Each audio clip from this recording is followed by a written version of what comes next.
Hola a todos y muy buenos días. Bienvenidos a esta sesión informativa semanal de la Organización Panamericana de la Salud sobre la pandemia por COVID-19 en la región de las Américas.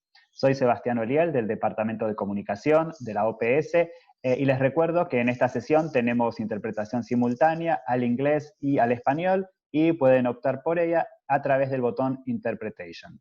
Esta sesión, como todas las semanas, durará entre 45 minutos y una hora y estaremos tomando preguntas de ustedes hasta ese momento. Ya hemos recibido preguntas por correo electrónico y también las podrán hacer a través del chat en el botón Q y A. Siempre les pedimos que por favor incluyan su nombre y su medio de comunicación al formular sus preguntas. Hoy, la directora de la OPS, la doctora Carissa Etienne, les informará sobre la situación actual de la pandemia en la región y sobre la disrupción que está teniendo en los servicios de salud más allá de la atención por COVID-19.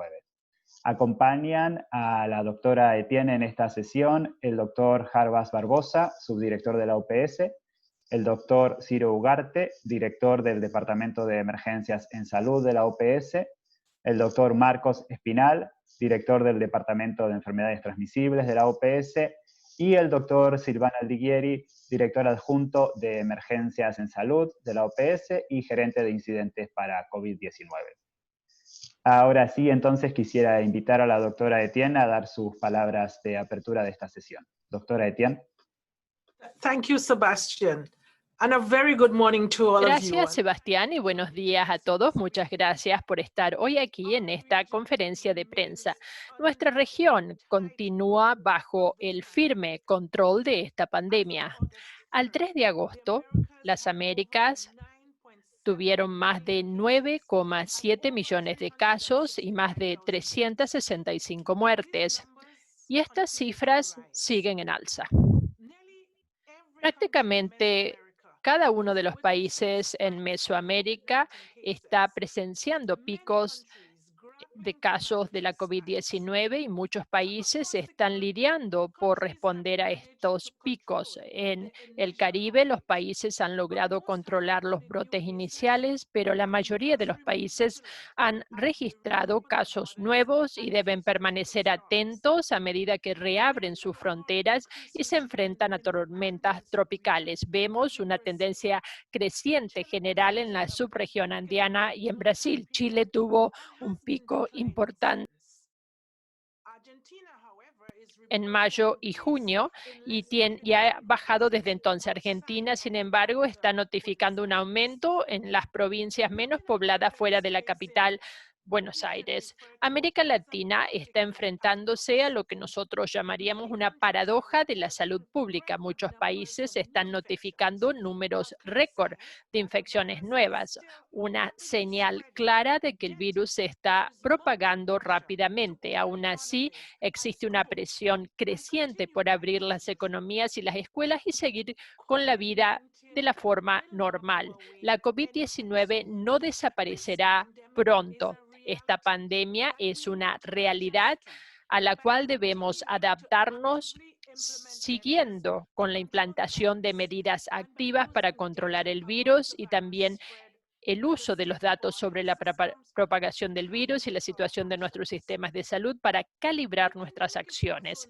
La pandemia no es tampoco el único problema de salud al que nos enfrentamos. Estamos comenzando a ver señales de advertencia del impacto devastador que la pandemia está teniendo en otras enfermedades. Sabemos a partir de la experiencia que las catástrofes naturales y las emergencias sanitarias pueden fracturar y rápidamente abrumar los sistemas de salud, con frecuencia con consecuencias graves. Durante el brote reciente de ébola en la República Democrática del Congo, el sistema sanitario luchó por contener los más de 6.000 casos de ébola que se estaban propagando en el país y, como resultado, otros servicios perdieron prioridad y fueron reducidos. Como resultado de las perturbaciones en el programa de vacunación, 340.000 niños fueron infectados por el sarampión. Y la incidencia de estas perturbaciones puede durar meses o incluso años. Si nos fijamos más de cerca en casa, en los meses después del huracán María, Puerto Rico notificó tasas de mortalidad marcadamente superiores a las de los años anteriores. Hoy estamos en riesgo de repetir la historia. Dentro de cada país en la región, los trabajadores de la salud, los profesionales médicos están siendo redireccionados para atender al flujo de pacientes con la COVID-19. Muchos de estos profesionales de la salud se enfermaron ellos mismos por cuidar a los demás, y sin médicos y sin enfermeros para ofrecer servicios esenciales al primer nivel de atención, como por ejemplo atención del embarazo y también el tratamiento de afecciones crónicas como diabetes o enfermedades infecciosas como el VIH, la tuberculosis y la malaria, estos servicios se ven muy perturbados o en el peor de los casos interrumpidos completamente. Al mismo tiempo, los pacientes que están enfermos o que creen que podrían estar enfermos titubean en solicitar atención por temor a la infección por el COVID-19 o porque las perturbaciones al transporte y también al confinamiento dificultan la llegada a los consultorios locales. Algunos incluso asumen que la atención no se ofrece y posponen la ayuda que necesitan y con frecuencia empeoran aún más la situación de salud. Por otra parte, los consultorios y los hospitales también están teniendo dificultades para abastecer las estanterías con los medicamentos y el equipo de protección personal que necesitan, dado que la pandemia ha recargado las cadenas de suministro mundiales y desacelerado el comercio mundial. En la actualidad, 11 países dentro de las Américas tienen menos de 3 meses de insumos de antirretrovíricos. Si esto no se reabastece pronto, las personas con VIH tal vez deban interrumpir el tratamiento. Mientras tanto, algunos países se están quedando sin medicamentos contra la tuberculosis y estos se efectuarán los próximos 3 meses, y los reactivos que necesitan para diagnosticar la tuberculosis la mitad de esas veces. Quedarse sin suministros no es una opción. No podemos permitir que esto ocurra. Aún no sabemos cuál es el alcance completo del problema, porque la vigilancia de las enfermedades también ha sido perturbada en más de la mitad de nuestra región debido a una falta de capacidad laboratorial, insumos o personal. La OPS sigue vigilando la situación y los datos con los que contamos son sumamente preocupantes. Realizamos una encuesta a 27 países que muestran que la mitad de los programas para la diabetes y aquellos que están diseñados para controlar la hipertensión han sido interrumpidos a nivel de la atención primaria. En algunos países, las consultas por embarazo también se han reducido en un 40% en comparación con el año anterior, con lo cual aumentan los riesgos para las embarazadas y sus bebés. Actualmente hay un brote de sarampión en Brasil y estamos también vigilando casos de difteria en países como Haití y Venezuela, lo cual nos recuerda que la protección de estas enfermedades vacuno-prevenibles es más importante que nunca. Aún así, más de un cuarto de los países han suspendido las campañas de vacunación sistemáticas. También nos preocupan los niveles de vacunación. Nuestra región fue la primera en eliminar la viruela y la poliomielitis, algo que fue motivo de orgullo, y tenemos las herramientas y la experiencia para mantener los niveles más altos de cobertura vacunal. Pero hemos visto ya meses de perturbación que aumentará también el riesgo de brotes de enfermedades vacuno-prevenibles, lo cual revertirá nuestras tendencias de larga data en la región. Una respuesta prolongada a esta pandemia debe incluir la prestación de otros servicios esenciales que salvan vidas. Los países deben evitar pensar que deben optar por la reapertura de las economías o la protección de la salud y el bienestar de su gente.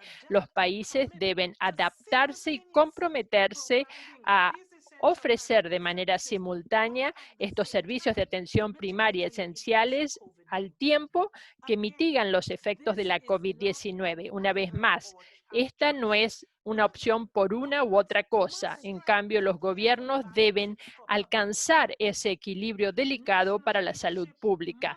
El liderazgo nacional debe crear la vía hacia el futuro.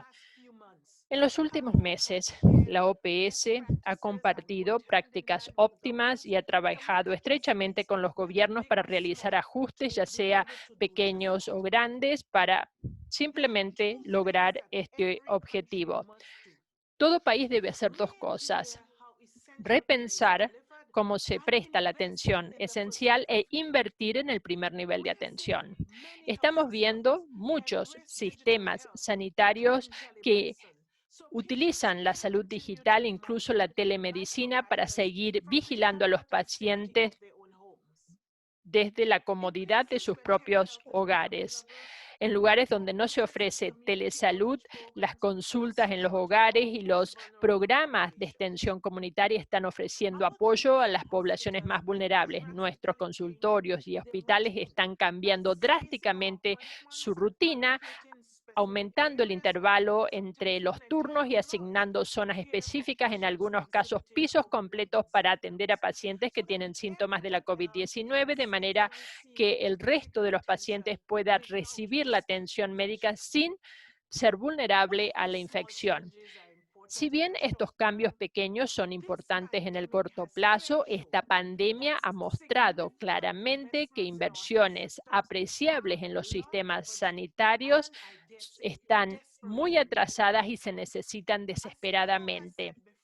Como lo dijo la OPS anteriormente, ahora es el momento para que los países dediquen el 6% del PIB a fortalecer sus sistemas sanitarios. Y la manera mejor y más eficiente de hacerlo es a través de la priorización del primer nivel de atención.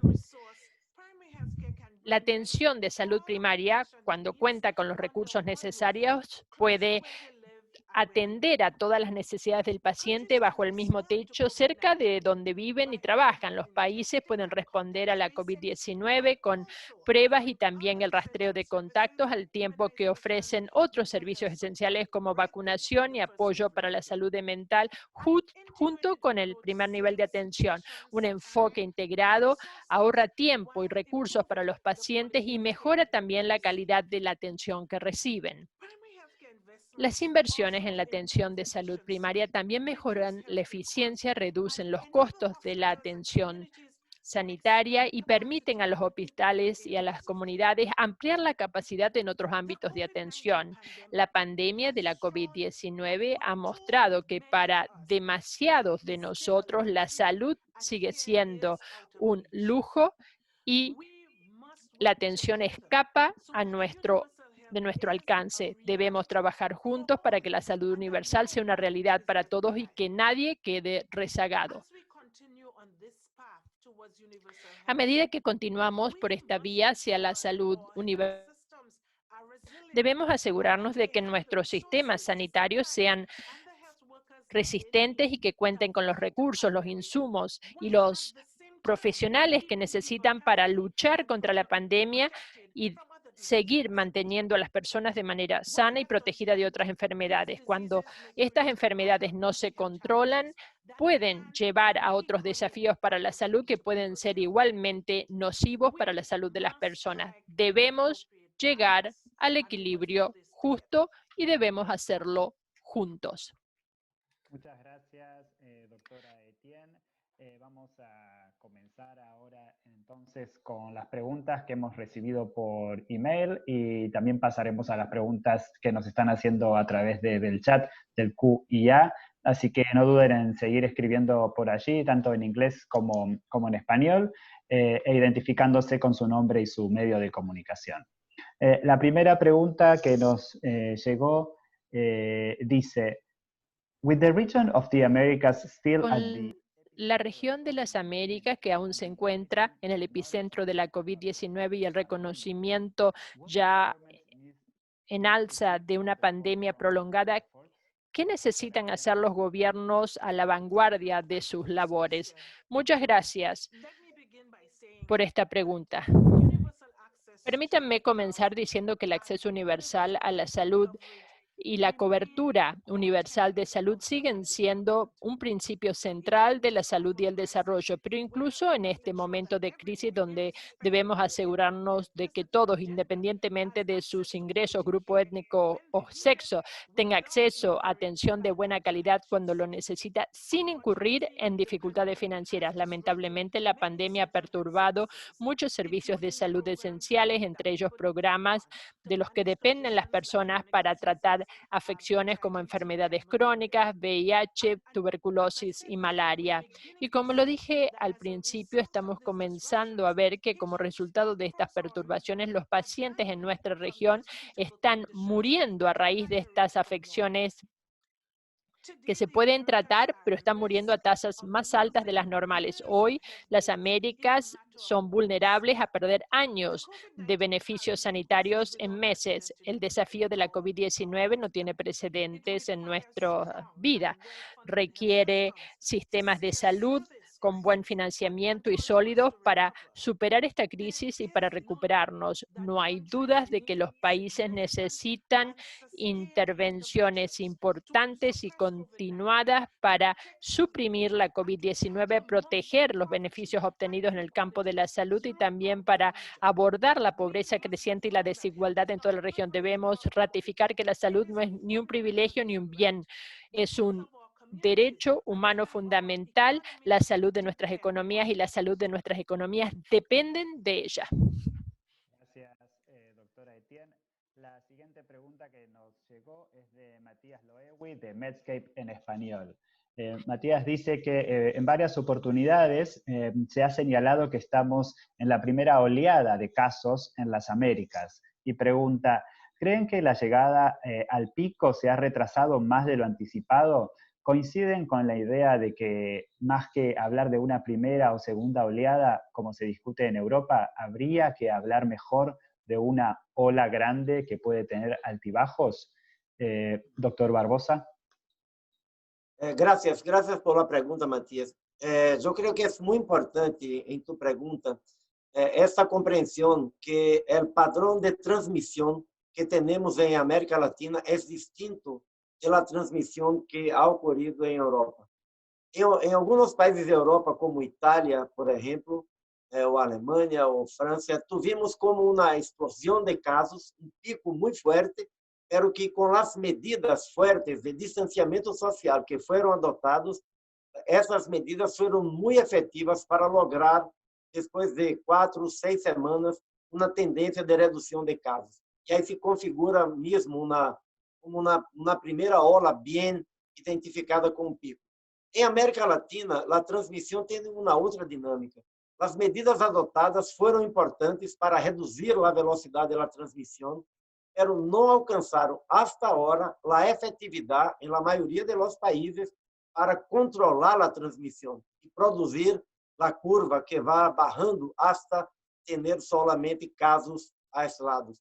Em alguns países, por supuesto, que essa grande ou essa ola alargada representa um movimento que ocorre ao interior de um país. Em alguns estados ou províncias, a transmissão está mais forte, em outros se empieza a controlar. Então, há sim que monitorear bem, porque na grande maioria dos países da América Latina, a tendência, todavia, é uma transmissão muito importante e para isso se deve manter todas as medidas para reduzir de maneira mais efetiva possível. Gracias. Gracias, doctor. Siguientes preguntas. Tenemos varios periodistas, tanto por mail como por el chat, preguntando por la solución, digamos, al problema del coronavirus. Voy a leer, tenemos de Oscar Ugarte Jiménez, del Semanario Universidad de Costa Rica, de Alina Dieste, de AFP, y también por el chat Milipi Figueiredo, del periódico Estadão de Brasil. Preguntan más en el mismo sentido. Oscar dice que en las últimas semanas se han expresado mensajes por parte de las autoridades de salud diciendo que la COVID quizás nunca tenga una solución o que nunca volveremos a la normalidad. Y pregunta si estos mensajes son adecuados en un momento donde la gente está asustada por el virus y si hay alguna otra forma de abordar este tipo de mensajes. Alina Dieste de AFP dice que la OMS dijo el lunes lo mismo, que quizás nunca haya una solución definitiva para la COVID, y pregunta qué implicancia tiene esto en la lucha contra el coronavirus en nuestra región. Y Milady Arruda de Estadao pregunta también en el mismo sentido, pero pregunta en particular si tiene que ver con las expectativas referentes a una vacuna o si es más un llamado a los países para que sigan aplicando las medidas de control existentes. Doctor Espiral, ¿podría abordar estas preguntas? Muchas gracias, Sebastián, y a los colegas periodistas por la pregunta. Es importante poner en contexto que las declaraciones del director general no van en ese sentido. Lo que quiere decir el director general es, ¿me escucha? Lo que quiere decir el director general es que debemos continuar con las medidas, que las expuso muy bien el doctor Barbosa. Cuando el director general habla de un silver bullet, lo que está diciendo es, va a tomar tiempo. Hay más de 160 vacunas en investigación, innumerables componentes, medicinas en investigación, pero hay que esperar los resultados. Debemos recordar, y creo que es lo que quiere decir el director general también, tenemos un virus muy famoso que todavía no hemos encontrado una vacuna, VIH, el virus de inmunodeficiencia humana. Toma tiempo, pero no podemos creernos o pensar que porque tenemos 160 vacunas en investigación, ya tenemos la solución. Hay que esperar los resultados. Y de nuevo, el director general, el llamado que hace que continuemos con las medidas de mitigación para reducir esa sobrecarga a nuestros hospitales, a nuestras camas, el distanciamiento social, que es muy importante, las medidas no farmacéuticas. O sea, pero no tomarlo como que no va a haber. Va a haber medicinas, va a haber posiblemente vacunas, pero hasta que no tengamos los resultados de los ensayos clínicos, no podemos hacer conclusiones. En ese sentido, creo que es lo que llama la OMS y la necesidad de que continuemos con las medidas. Muchas gracias. Muy bien, muchas gracias, doctor, por su respuesta. La próxima pregunta viene de Royston Jones de 8 Business News en Bahamas y dice, what is the projection on how ¿Cuál long... es la percepción sobre cuánto tiempo será la incidencia del COVID en el mundo? Las proyecciones iniciales hablaban de 2 años. Doctor Aldiguieri, gracias por esta pregunta. La pregunta proviene de las Bahamas y en nombre de la Organización Panamericana de la Salud me gustaría expresar nuestro apoyo, incluyendo el apoyo de nuestra oficina, de nuestra representación en las Bahamas después del impacto del huracán Isaías. Esta pregunta es importante y se encuentra también entre los primeros temas de la agenda de las personas a cargo de tomar decisiones. Sin embargo, como lo explicó ya el doctor Espinal y lo explicó también el doctor Barbosa, este es un virus nuevo. Todavía no hemos develado totalmente sus secretos. Sabemos por el momento que la dinámica se diferencia en las regiones del mundo, entre los países y de una provincia o de un departamento al otro dentro del mismo país. En lo que hace a la inmunidad en la población, es decir, estamos hablando de la inmunidad comunitaria, nos deja ver que incluso en los países más afectados, en las regiones más afectadas, el porcentaje de la población inmune no es lo suficientemente alto para proteger de del nuevo surgimiento del virus. Sabemos sí en este momento que el fortalecimiento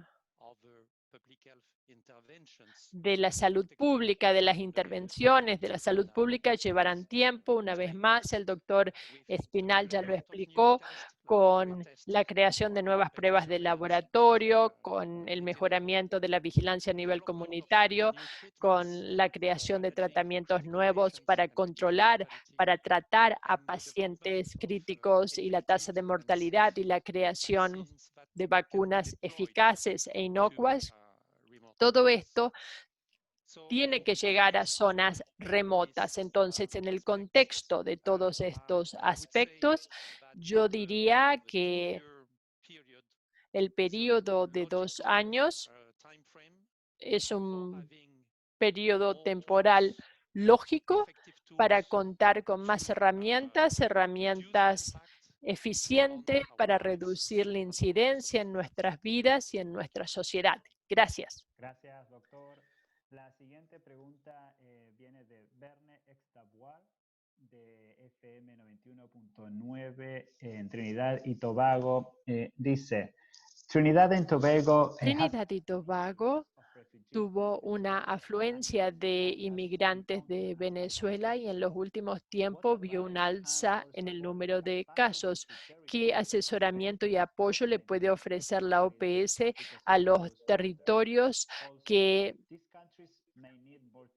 tienen un alza debido a la proximidad fronteriza con otros países? Estos países necesitan apoyo y un alza también en la cantidad de testeos. Doctor Ugarte, muchas gracias por esta pregunta. Hemos estado destacando el tema de los inmigrantes, de los refugiados, de los viajeros, en lo que hace a su incidencia en la situación de la COVID-19, pero los países deben mantener y fortalecer según sea necesario la capacidad en los puntos de ingreso. Entonces, esto incluye la capacidad para ingresar, salir, realizar evaluaciones, detección temprana, identificación de casos, aislamiento, cuarentena, entre otras medidas. Debemos considerar que si tenemos en cuenta a los inmigrantes y a los refugiados como la causa del alza en el número de casos, seguramente estas poblaciones ocultarán sus síntomas y tal vez no concurran a los servicios de salud.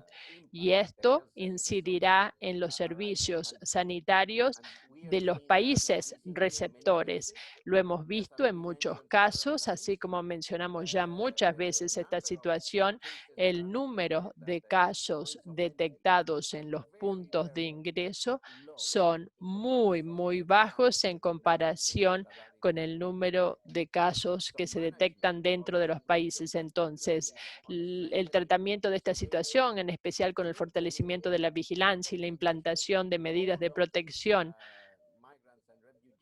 para todos estos inmigrantes y refugiados, en especial para ofrecerles las pruebas, ofrecerles las instalaciones para que puedan aislarse, realizar cuarentena o lo que fuese, son parte de la normativa del Reglamento Sanitario Internacional. No deben tener que pagar por estas pruebas o medidas adicionales. Y de hecho, esto beneficia al país Trinidad y Tobago, que recibe migrantes, a viajeros, a refugiados. Se encontrarán en una mejor situación si nosotros ofrecemos el mismo nivel de atención que ofrecen a los países, a sus propios ciudadanos en esta emergencia y en otras emergencias. Este es el consejo de la OPS. Gracias. Vamos a pasar a la siguiente pregunta. Por el chat, Tim Listener de CNN pregunta una pregunta también vinculada, muy parecida, que nos preguntó Merina Ochoa de Uno TV en México. Tim dice, Pajo said last month that some countries in Latin America... La OPS dijo el mes pasado que algunos países en América Latina tendrían el pico en agosto. ¿Siguen pensando que esto será así? ¿Y cómo su pronóstico cambiará en las próximas semanas? Doctor Barbosa, ¿podría tomar esta pregunta? Sí, gracias. Si ustedes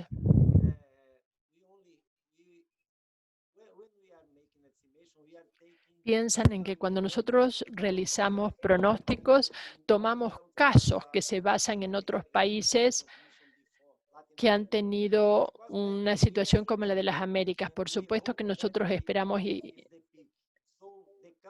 que el pico sea en agosto para que puedan controlar la transmisión, el contagio, pero tienen que ofrecer también sistemas de control después de este pico.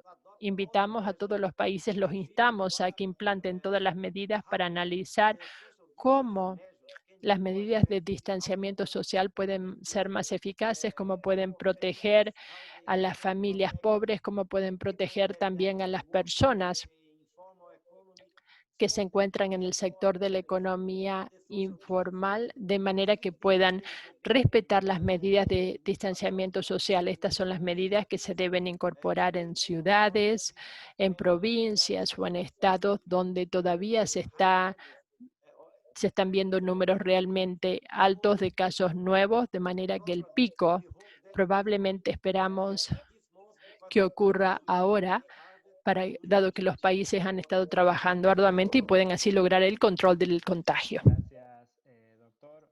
Pasamos a la siguiente pregunta que nos llegó por correo, pero también ahora por el chat. Es de Juan Manuel Nievas, corresponsal en Argentina de la agencia Xinhua. Dice, Argentina registró su primer caso de COVID-19 el 3 de marzo. ¿Qué balance hace la OPS de la respuesta del país ante la pandemia? Y también pregunta a qué se le atribuye que la tasa de letalidad, 1,81%, se mantenga en niveles bajos. Doctor Espinal, ¿podría tomar esta pregunta? Sí, muchas gracias por la pregunta. Argentina ha sido un ejemplo de buena práctica en tomar medidas muy temprano. Incluso fue de los primeros en instruir una cuarentena total en marzo, cuando muchos países todavía tenían muy pocos casos, Argentina. Y a pesar de que hoy estamos viendo aumento de casos, sin embargo, en efecto, la mortalidad en Argentina es muy baja, una letalidad de 1,8%, similar a otros países que han tomado también medidas de reducción del distanciamiento social y las cuarentenas. También Argentina, vale destacar, que ha puesto alrededor de la mesa a los gobernadores de todas las provincias, algunos de ellos en la oposición, dando un ejemplo de un mensaje único a toda la población. Está también asesorado el gobierno por la Asociación de Infectólogos. Hay un comité de expertos, virólogos, epidemiólogos. O sea, el país ha adoptado todo en unísono para que, a pesar de los casos, haya una mortalidad. Porque lo más importante en esta pandemia es prevenir muertes. Si hablamos de que el 80% de los casos son leves o moderados y se recuperan, previniendo las muertes, estaríamos haciendo nuestro trabajo. Quizás la recomendación, aumentar más el testeo y continuar con las medidas hasta poder llegar a ese pico y disminuir y aplanar esa curva. Pero es un buen ejemplo de buenas prácticas. Gracias. Gracias, doctor. Tenemos varias preguntas sobre la República Dominicana. Nos llegó de Sugelis Tejero del Diario Libre, que pregunta cómo valora la OPS el avance de COVID-19 en el Caribe, especialmente en República Dominicana. En ese sentido, Jake Kincaid del Miami Herald en el chat también pregunta, why has the Dominican Republic been hit especially hard? ¿Por qué la República Dominicana ha sido especialmente azotada en el Caribe y cuál es la situación actual? También nos envió una pregunta sobre, dice que las cifras altas de mortalidad y de positividad en el país. En el sentido general dice que la población no acata las normas establecidas y pregunta qué recomendaciones haría la OPS a las nuevas autoridades que se instalarán a partir del 16 de agosto. Doctor Ugarte, ¿podría tomar esta pregunta?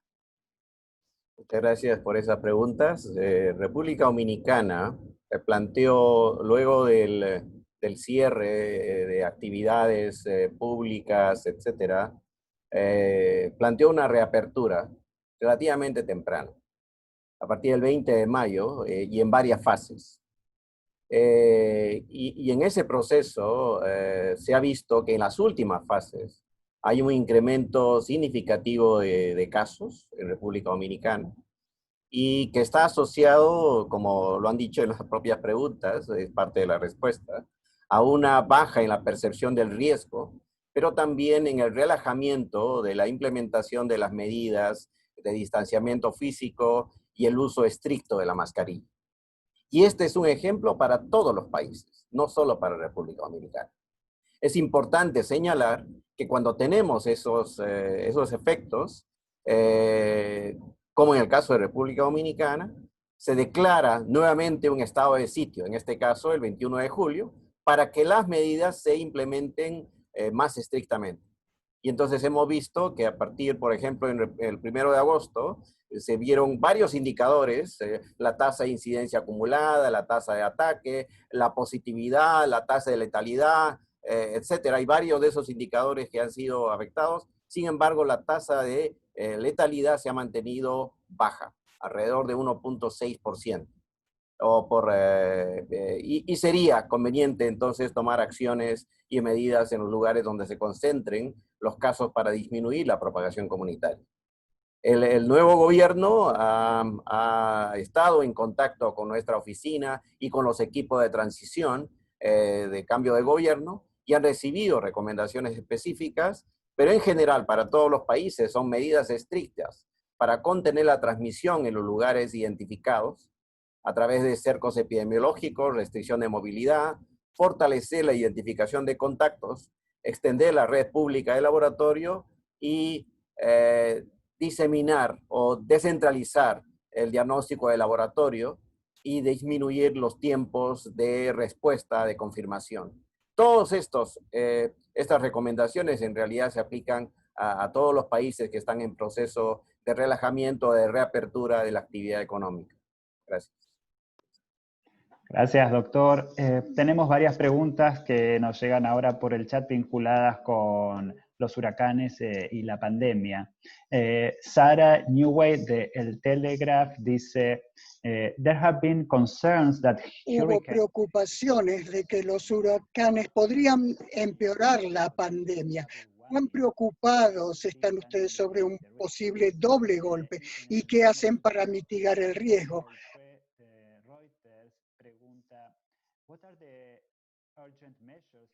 ¿Cuáles son las medidas urgentes que hay que tomar frente a la pandemia de COVID en medio de la estación de ciclones en países como Haití? ¿Qué apoyo ofrece la OPS?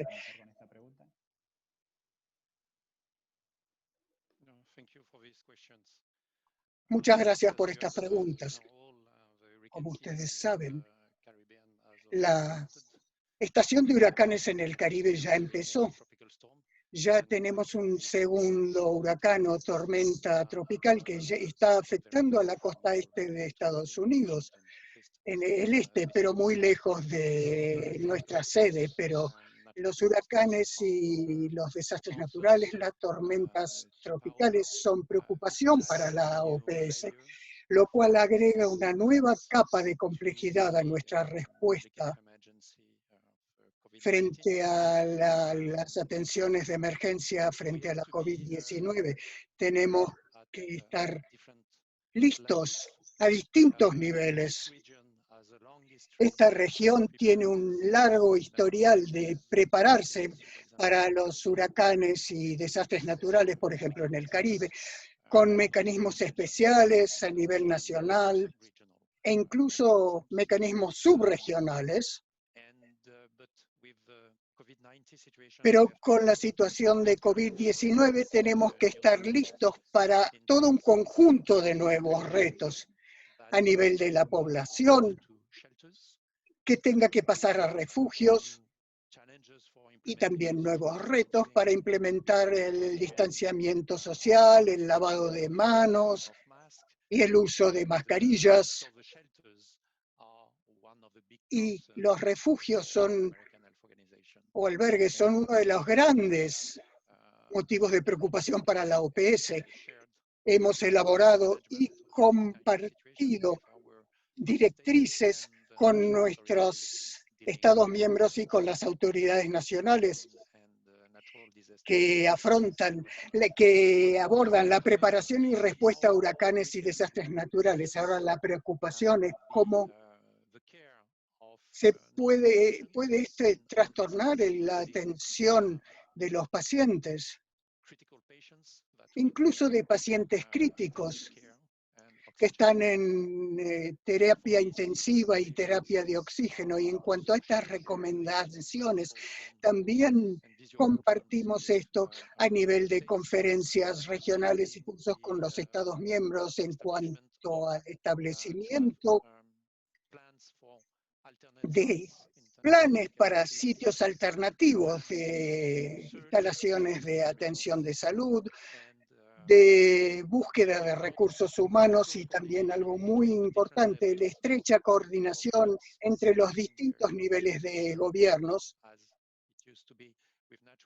que afrontan, como antes, los desastres naturales, pero también con el manejo de la respuesta a la COVID-19, que se maneja a los niveles más altos de gobierno.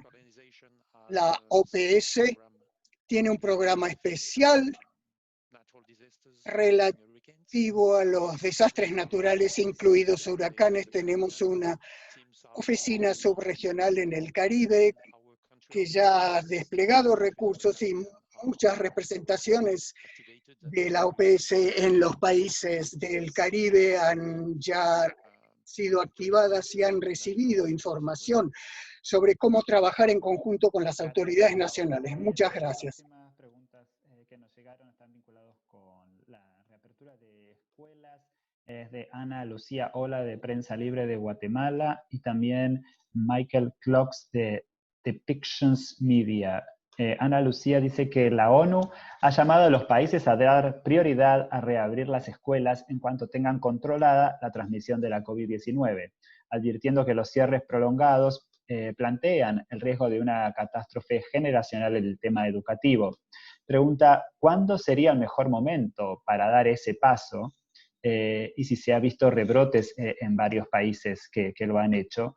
Y Michael Clocks pregunta en el mismo sentido, pregunta cuál sería el consejo para la reapertura de escuelas para los niños, los padres y los maestros, para que estén protegidos cuando se hagan esas reaperturas.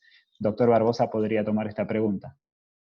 Gracias por la pregunta. Es un tema social muy importante. El secretario-general de Naciones Unidas ayer llamó la atención para ese problema y subrayó que es muy importante la reapertura de las escuelas donde la transmisión está controlada de manera lo que sea más rápida posible. Hay experiencias distintas en los países que reabrieron sus escuelas con una transmisión comunitaria muy fuerte, experimentaron brotes.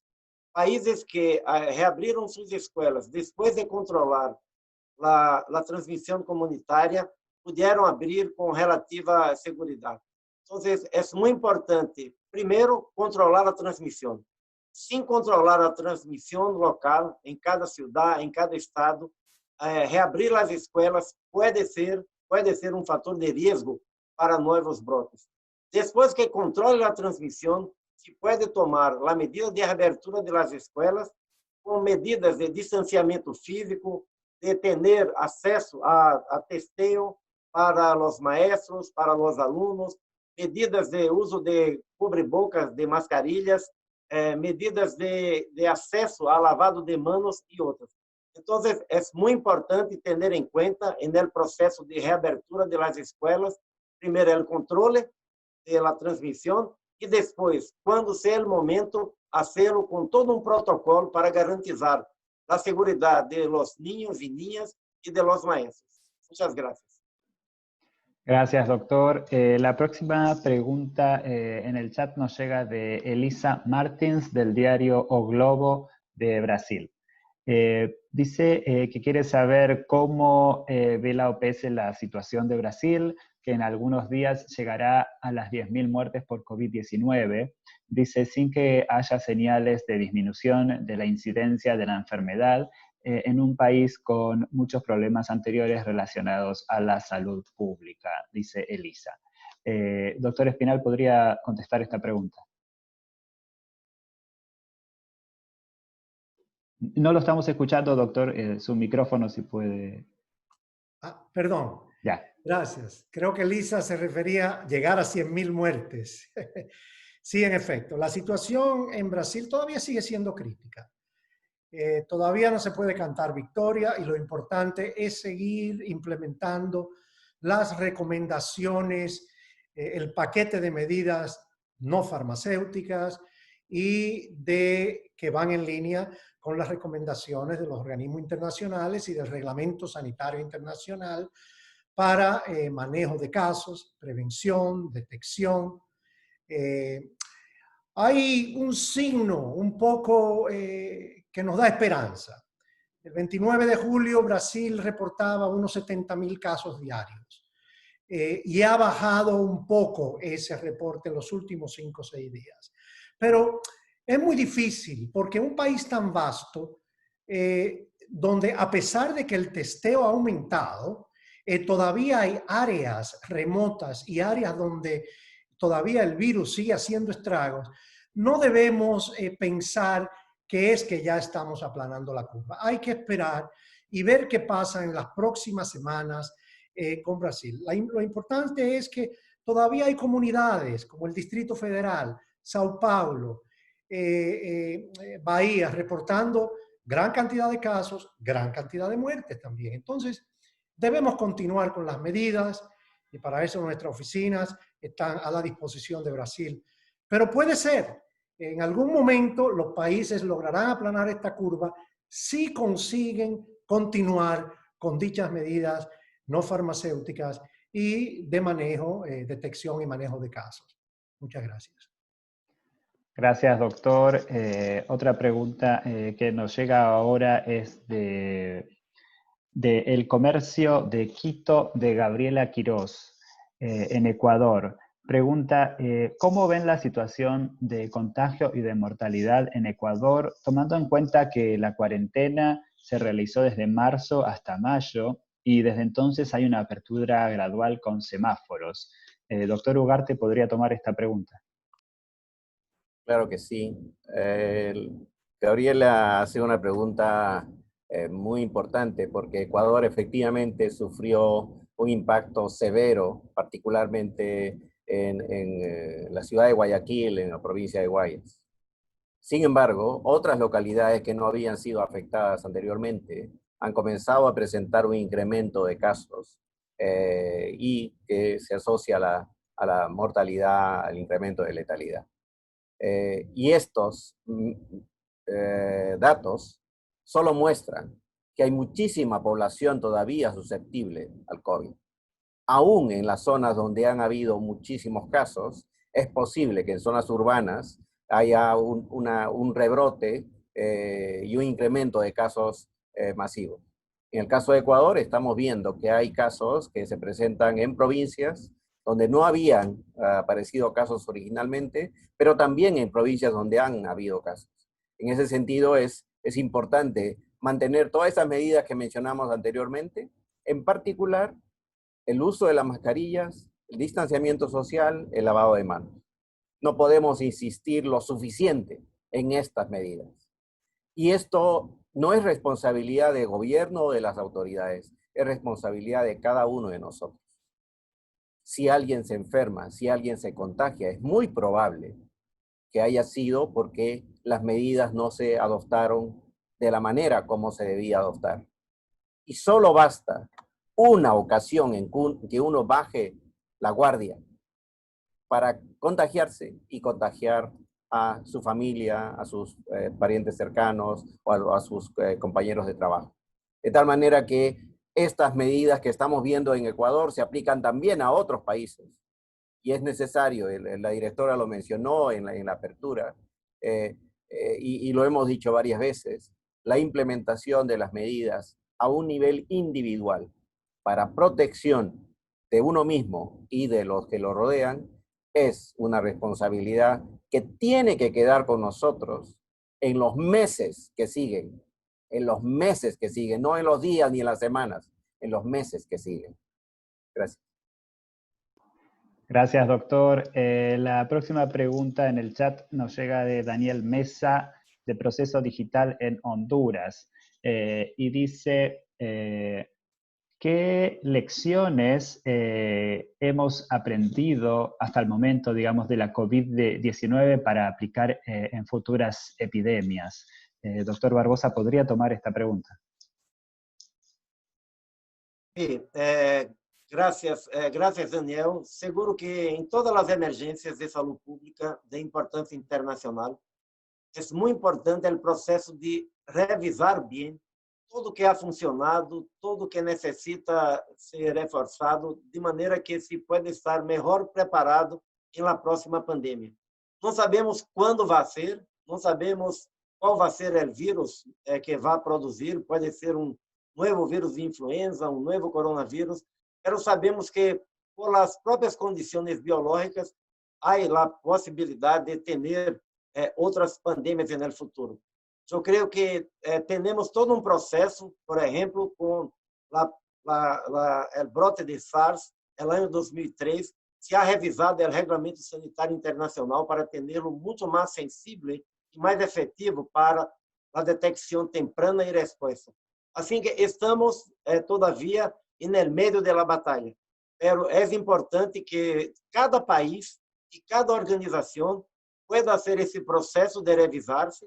A Organização Mundial da Saúde, incluso, já está começando um processo de avaliação de sua resposta, porque, sem dúvida, que creio que cada pandemia, cada emergência de saúde pública deixa muitas lições de como se pode ter sistemas de saúde mais resilientes, como se pode perfeccionar a capacidade de detecção temprana e de resposta, lições sobre que medidas podem ser mais efetivas para diminuir, conter a transmissão. Ou seja, eu creio que, sem dúvida, que vamos atender com esta, que é a maior crise de saúde pública em um siglo, muitas lições para fortalecer cada país, porque é absolutamente necessário pensar a segurança sanitária global como uma relação de que cada país, de maneira individual, tenha todas as capacidades de detecção temprana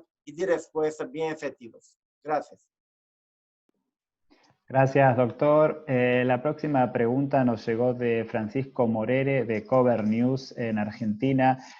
Dice, ¿es posible que dentro de un país o región puedan convivir diferentes formas de afrontar la pandemia? Y pregunta, ¿cuál es el riesgo de no abocarse a un esfuerzo mancomunado? Doctor Aldiguieri, ¿podría tomar esta pregunta? Gracias por la pregunta. Yo creo que varios expositores hoy, doctor Barbosa, doctor Espinal, destacaron que muchos países se están enfrentando a un mosaico de diferentes perfiles epidemiológicos, dinámica diferente. Primero creo que es importante destacar la necesidad de una coordinación nacional adaptada a la estructura administrativa de cada país, incluyendo en países federales. Pero el menú de las intervenciones en salud pública para responder a COVID tiene que ser armonizado, si no es estandarizado. Algunas herramientas necesarias, pilares de la respuesta, tal como la vigilancia y redes de laboratorio, necesitan una fuerte coordinación centralizada, y eso tiene que ver con muchos aspectos: estandarización de técnica, control de calidad, pero también provisión de insumos en un mercado global muy complicado. En aspectos subnacionales se está recomendando una flexibilidad para implementar y ajustar las medidas de salud pública, utilizando un desglose de información producido por sistemas de vigilancia epidemiológica o sistemas de información al nivel local. tal como número de casos, tasa de incidencia, tasa de positividad de pruebas de laboratorio, número de camas de cuidados intensivos disponibles, número reproductivo, etc. Pero muy importante son aspectos de la comunicación. La comunicación con la población tiene que contemplar las especificidades de cada estrato de la población, incluyendo las poblaciones con culturas diferentes y las minorías. Gracias. Gracias, doctor. La siguiente pregunta nos llegó de Daniel Collins de TN23 en Guatemala. Dice que Guatemala ha superado las 2.000 defunciones por COVID, encabezando a los países de Centroamérica. Sin embargo, dice que hay un buen número de jóvenes y niños que está dentro de dicha cifra. ¿Qué mensaje pueden brindar la OPS tomando la situación económica y alimentaria de las familias guatemaltecas? Doctor Ugarte podría contestar esta pregunta. Gracias, Sebastián. Sabemos que COVID-19 o el virus que produce COVID-19 se transmite eficientemente también entre los jóvenes y los niños. Sin embargo, ocasiona menos complicaciones y menos severidad en la presentación de la enfermedad. En el contexto de Guatemala, donde hay altos niveles de desnutrición, nuestro llamado es que se asegure que las poblaciones vulnerables, particularmente las poblaciones rurales, tengan un acceso a los servicios de salud de manera integral y que los equipos de salud puedan llegar a esos lugares para hacer la identificación de los casos, el rastreo de contactos, poder ayudar en la implementación de aislamiento, cuarentena, en condiciones que son sumamente difíciles. Y entonces que pueda asegurarse que la exposición al virus se reduzca lo máximo posible y que el impacto sea menor. Pero quisiera mencionar que en el caso de Guatemala, el porcentaje de defunciones en población menor de 10 años es 0.7% del total de defunciones. Y entre 10 y 19 años ese porcentaje es de 0.6%. Es decir, proporcionalmente es todavía bajo. Es inaceptable, pero desde el punto de vista de que una persona fallezca, pero estamos viendo que esas cifras son menores entre los niños y los jóvenes. Y la letalidad en estos dos grupos es menor al 1%. Solo es para resaltar que todas las poblaciones son susceptibles a contagiarse y aquellos que no tienen un impacto mayor puede ser que transmitan más la enfermedad. Y eso está relacionado con la apertura de los colegios, pero también con la implementación de las medidas en lugares donde es muy difícil implementar aislamiento, cuarentena, y donde los niños están, por supuesto, en contacto con personas que tienen mayor riesgo, en particular los mayores de 70 años y las personas que tienen enfermedades asociadas. Gracias. Gracias, doctor. La próxima pregunta vino de Paulina Alcázar de Encadena News Cancún, en México. Dice, dentro de la desesperación de la gente por atenderse y la falsa información que sigue circulando en redes sociales sobre el dióxido de cloro, cada vez hay más personas vendiendo este producto, cada vez hay más personas consumiéndolo. Se dice que Bolivia ya lo aceptó para su producción y venta, dice Paulina, y pregunta, ¿cuáles han sido sus últimos reportes en el consumo de este producto de dióxido de cloro? Doctor Espinal, ¿podría tomar esta pregunta? Sí, muchas gracias por la pregunta. La OPS clara y enfáticamente no recomienda el uso de dióxido de cloro ni sus derivados para ser ingerido, para ser inhalado o cualquier otro uso en humanos. Estos productos se usan para desinfectar superficies inanimadas, no en seres humanos. No hay ningún ensayo clínico, ningún resultado fehaciente ni de calidad que sugiera que productos derivados del dióxido de cloro sean efectivos o eficaces en esto. Al contrario, es muy tóxico, Es un gas rojo amarillento que reacciona químicamente muy fuerte, puede producir muerte, puede producir diarreas, neumonías y otra serie de eventos. Es imperativo que cuando la gente escuche que estos productos se ofertan, contacte a su Ministerio de Salud, a sus sitios web. La OPS tiene sus recomendaciones en nuestro website o sitio web de la justificación de no utilizar este producto. Así que es una recomendación para todos nuestros países porque no existe ninguna evidencia científica. Y sí, se ha habido reportes de intoxicaciones y de situaciones adversas que no queremos. Así que de una vez por todas, no debemos utilizar estos productos. Muchas gracias. Muchas gracias, doctor, y ya estamos llegando al final de la sesión de hoy. Últimas preguntas que nos llegaron en el chat y también por email. Natalia Escaraboto de Brasil ha preguntado how Pajo see the future of health system in Latin America. ¿Cómo ve la OPS el futuro de la salud en las Américas y también del Miami Herald? Dado que esta pandemia ha tenido un efecto desastroso en la economía, ¿cómo los países pagarán estas inversiones que han sido ignoradas ya durante hace mucho tiempo, incluso antes de la COVID? Doctor Etienne. Muchas gracias, Sebastián. Gracias por esta pregunta. Entonces, dejémoslo en claro.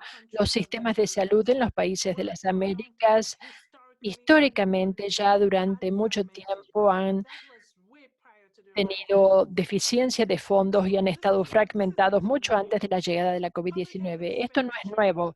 El gasto en salud pública en nuestra región se encuentra en un promedio de 3,7% del PIB en nuestra región, y esto es mucho menos de lo que se necesita para abordar eficazmente todo desastre o pandemia, mucho menos una de las proporciones que estamos viendo con la COVID-19. En términos más generales, esta subinversión tiene una gran incidencia en la posibilidad de llegar a la salud universal e incide marcadamente en el primer nivel de atención. Entonces, para abordar esto, la OPS insta a todos los países a aumentar el gasto público en salud al menos hasta el 6% del PIB y recomendamos que el 30% de esta inversión se canalice hacia la atención primaria. Pero la pregunta es, y correctamente, ¿cómo se puede lograr? Los países necesitan abordar las prioridades fiscales para la salud y fortalecer o crear un modelo de financiamiento que garantice equidad y sostenibilidad. Por ejemplo, los mecanismos públicos universales de conglomerados están comenzando a pensar en algunos países, y estos sistemas han sido financiados con contribuciones calculadas de acuerdo con la capacidad de pago de las personas. Otra manera de obtener estos recursos adicionales para financiar los sistemas de salud es abordando la evasión fiscal y también llevando a los que se encuentran en el sector informal al sector formal para ampliar la base tributaria, porque una de las maneras de tributación de pago es a través de los impuestos. Y también hay impuestos a algunos bienes, como por ejemplo los productos del tabaco, el alcohol y la comida chatarra, y estos recursos se han canalizado hacia la salud. Finalmente, me gustaría decir lo que es obvio: la salud es una buena inversión.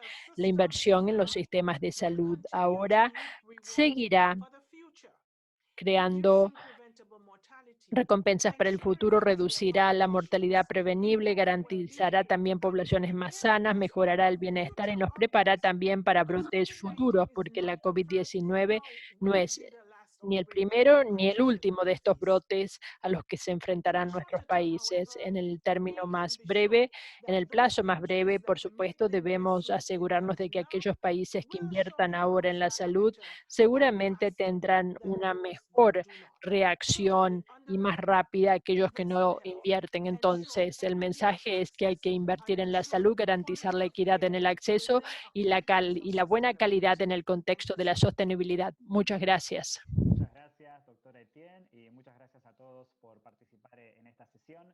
Como siempre, les estaremos enviando en breve las palabras de apertura de la doctora Etienne, así como la grabación de esta sesión.